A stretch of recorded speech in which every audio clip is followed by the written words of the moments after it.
আসসালামু আলাইকুম গাইজ, আপনারা দেখেন এবছরের নতুন ফল আমরা যাত্রা করি। আজকে আম খাবো। এটা হইলো এটারে ইংলিশে বলে ম্যাঙ্গো, এ হয় আঙ্গ, আর বাংলাতে বলে আম। এটা হইলো ল্যাংলা আম, তবে এই দিকে খাওয়া করাইলে কিন্তু আবার সোজা আম।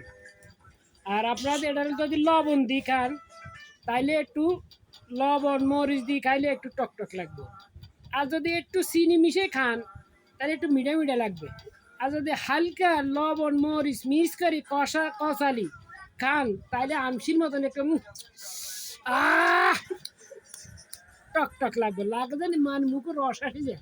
খাইতে আমার মনে করলে রস আসে যায়। আপনারা আসবেন, আপনারা সবাই দাওয়াত রইল।